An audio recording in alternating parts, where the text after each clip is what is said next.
Hey, what is going on, everyone? This is Robbie here on Gemmy Master Animatronics, and what I have to share with all of you today is this Gemmy 2008 Large Spirit of Fire Skeleton Reaper. So this is an item that I have had for quite some time at this point. I'd say almost a year now, and a lot has happened within that time with this item. And what I mean by that is that around, I'd say 4 months ago, it completely stopped working.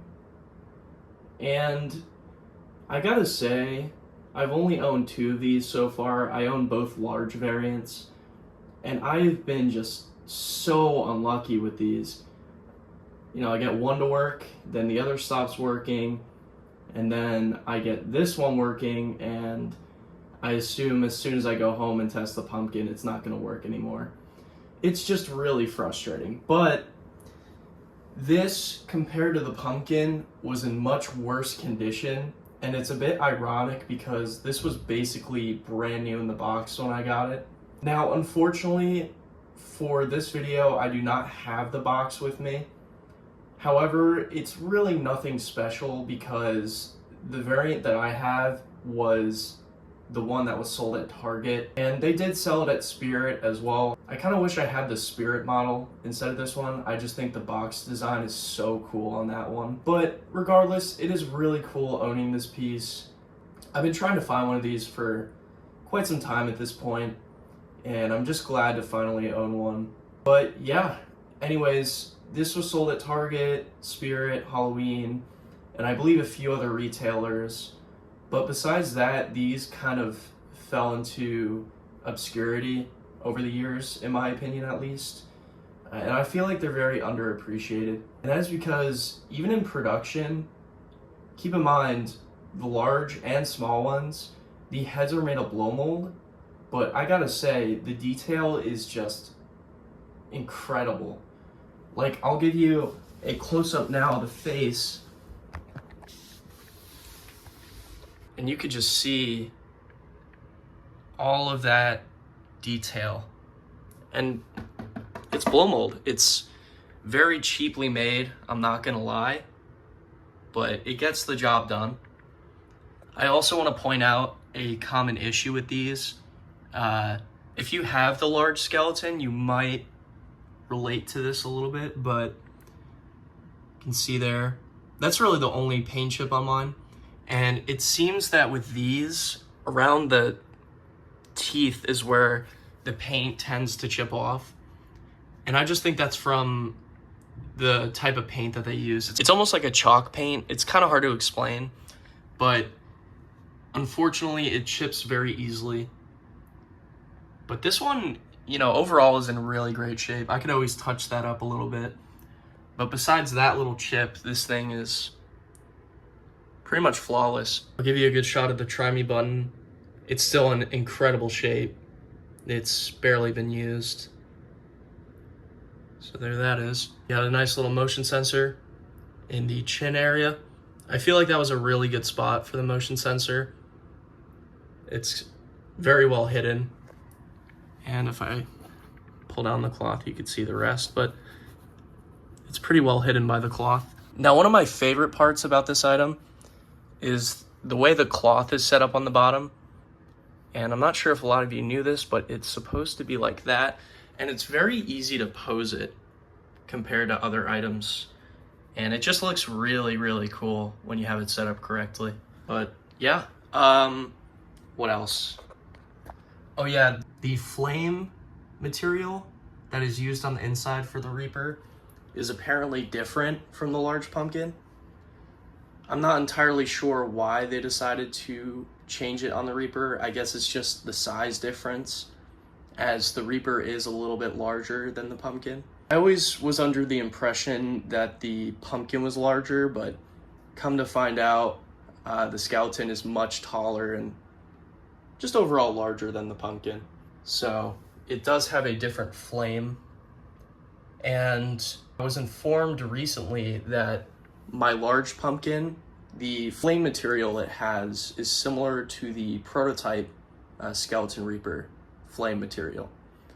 So that's pretty interesting. And it kind of just throws me in a loop with like the development and stuff, like which came first and all that good stuff. So it's all just very confusing, but I'm sure a lot more information will come out over time. I'll give you a nice shot of the back here because even though it's on the back side, they still added more detail. Even in 2008, they were still putting in a lot of effort into their items, and I really appreciate it. I also want to get a close-up of the bottom of this item, as I think the construction is really interesting. So this is the battery compartment.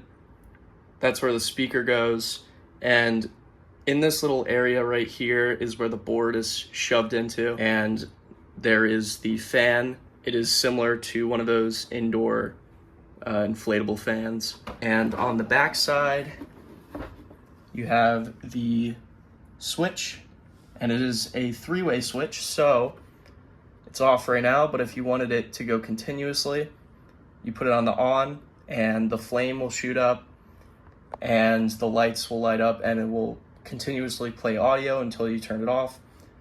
And then no sound means that the flame turns on, the lights turn on, but it's only activated by the sensor or the button, which is a little confusing because it also has a try-me slot. And I did try a try-me button on the off position because essentially when they were in stores, the only way you could activate them was through the try-me button. And even when I had it on the off position, it was not working.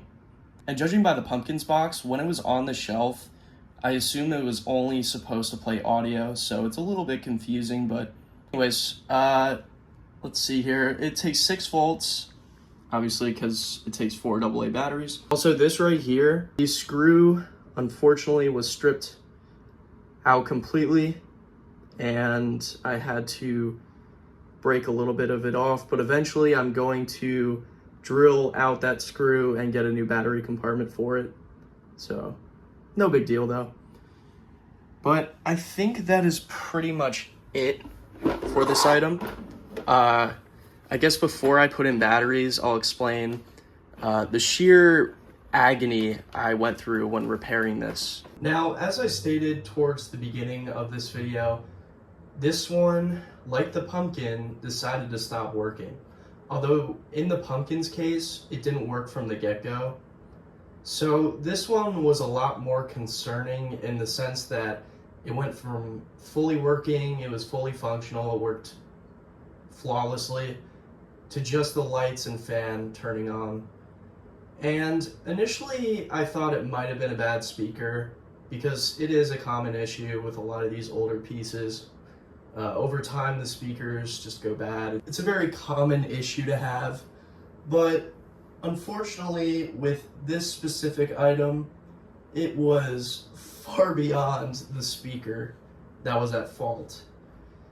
So, just like I did with the Pumpkin, I ended up opening this thing and I spent hours and hours and hours trying to figure out what was wrong with it. And the first time I took a look at it, I saw nothing wrong. And this was around the time where I was still becoming more familiar with microcomponents, and that information is relevant in this situation because I believe in 2008, Gemmy started using microcomponents on their PCBs as opposed to just the regular large components. And with situations like this, I didn't notice it at the time. But upon further inspection, when I opened this again just a few weeks ago, I realized that the amplifier transistor exploded off the board. And I don't know how I didn't realize that before, but I guess it was just because it was such a small component. I can't even describe how tiny it is, but just know it's very, very small. And it's a pain to work with. So yeah, the micro transistor slash audio amplifier transistor blew off the board, and to this day I still have not found it. I don't know where it went. I guess when I opened it for the first time it might have fallen out somewhere, but that thing is lost for the rest of time. So I went ahead and talked to my very good friend Chase, who is another active member on this channel, and he recommended that I try using a regular size transistor instead of trying to find another microcomponent. And I just went ahead and I went for it, and initially it wasn't working. Well, I take it back. It was working, but the sound was extremely, extremely quiet. It's one of those things where I had to put the speaker directly up to my ear to even hear it. So what I ended up doing is, for I'd say almost an hour, I was just like looking through different valued transistors and just trying to find one that almost matched its micro counterpart.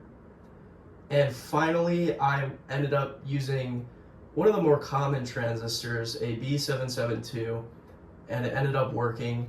Thank goodness. I was probably going to spend around $30 buying a new board for this piece, and I'm glad I did not have to do that. The only thing I did notice, and keep in mind, this is how it's been since I first received it. For whatever reason, the sound is really, really loud, but it's loud to the point where it almost sounds distorted on camera. And I'm not entirely sure as to why that might be. I'm not sure if the transistor I'm using is too high in value, but it really is the only transistor I could find that works with this item. And believe me, I tried so many other valued transistors, and I just could not find one that would work correctly with this. After that, I had to rewire everything, because at first I took out the entire board. I thought it was beyond repair, and I chucked it in my parts bin. And after Chase told me to use a normal transistor, I took it out again. I was like, you know what? Let me give this a try and see how it goes. I also had to repair the 3 pads that tore off when the original micro component blew off the board. But all in all, it really wasn't too bad. It was just very, very tedious, and it took a lot of time. But here it sits today in perfect condition. I cleaned it off the other day, and I re-glued some of the fabric in spots that it came off from. And without further ado, it is time to pop some batteries in this item, and I will play it for you in the light and the dark. I really hope that you all enjoyed this video. I'm really excited for the near future, as in the next couple days I'm actually going back home. I'm almost done with finals, just have one more exam and a paper to finish, but after that I'm free. I will be back home, and I have quite a lot of items to review and share with all of you guys. So yeah, again, I hope that you all enjoyed, and I will see you all in the next video.